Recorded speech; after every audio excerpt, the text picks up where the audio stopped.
Cement, sand, gravel और पानी, इन 4 ingredient से बने कंक्रीट ने आज हमारे विश्व को पूरी तरह से बदल दिया है। सड़क, पुल, बड़ी बड़ी इमारतों से लेकर हमारे चारों तरफ बना लगभग हर स्ट्रक्चर कंक्रीट से ही बना है। तो केवल इन 4 इंग्रेडिएंट से बने कंक्रीट ने कैसे हमारी दुनिया को बदला, जानेंगे इस वीडियो में। कंक्रीट की सबसे बड़ी विशेषता है कि यह एक स्ट्रॉन्ग, ड्यूरेबल, फायर रेजिस्टेंट होने के साथ ही एक सस्ता मटेरियल है। कंक्रीट के मेनली 4 फंडामेंटल इंग्रेडिएंट्स हैं। सीमेंट, सैंड जिसे हम फाइन एग्रीगेट भी कहते हैं, ग्रेवल जिसे हम कोर्स एग्रीगेट भी कहते हैं, और वाटर। हाँ, कभी कभी कंक्रीट की प्रॉपर्टी को चेंज करने के लिए इसमें कुछ केमिकल्स मिलाए जाते हैं जिन्हें हम एडमिक्सचर्स कहते हैं, लेकिन फंडामेंटल इंग्रेडिएंट्स तो ये 4 ही हैं। सीमेंट का काम होता है ग्रेवल और सैंड को पकड़ कर रखना, पर हम कंक्रीट में ग्रेवल और सैंड को मिलाते ही क्यों हैं?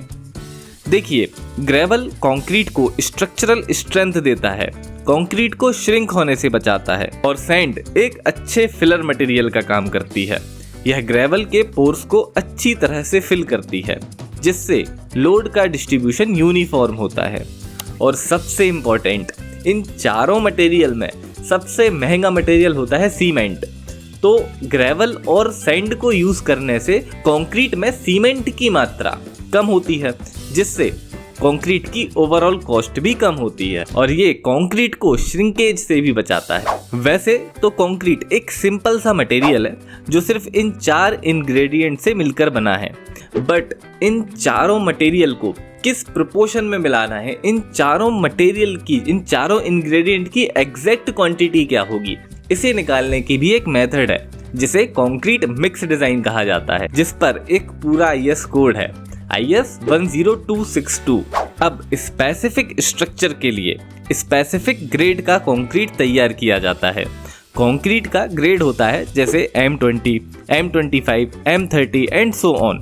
यहाँ पर M स्टैंड फॉर मिक्स, और इसके बाद का नंबर कंक्रीट की कैरेक्टरिस्टिक स्ट्रेंथ को बताता है, जो स्ट्रेंथ 150 mm³ की 28 दिन पर होती है।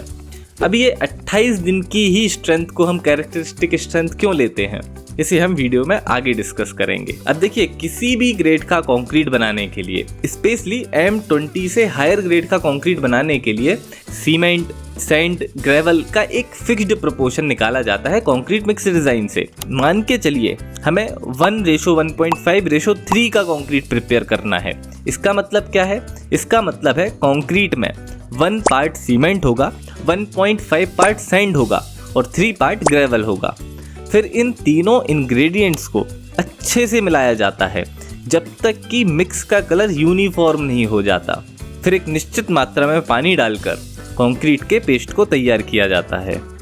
अच्छा, कितना पानी मिलाना है, यह भी कंक्रीट मिक्स डिजाइन का ही हिस्सा है। अब कंक्रीट किसी भी शेप में ढलने के लिए तैयार है। इस प्रोसेस को कहा जाता है प्लेसिंग। प्लेसिंग के बाद कंक्रीट को अच्छी तरह से कॉम्पैक्ट किया जाता है ताकि कंक्रीट के अंदर की एंट्रैप्ड एयर बाहर निकल जाए। रिसर्चेस के अनुसार हर 1% एंट्रैप्ड एयर कंक्रीट की स्ट्रेंथ को 5 से 7% तक कम कर देती है। अब समय के साथ साथ कंक्रीट हार्ड होना स्टार्ट करता है।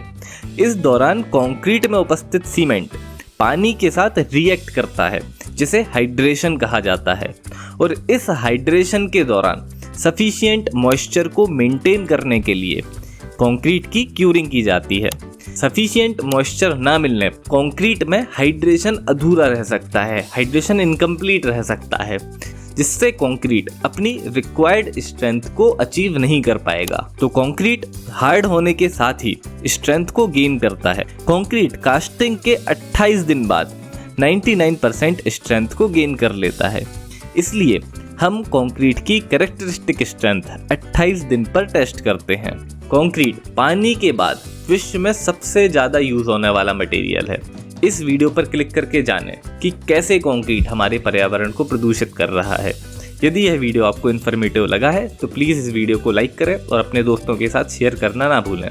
धन्यवाद।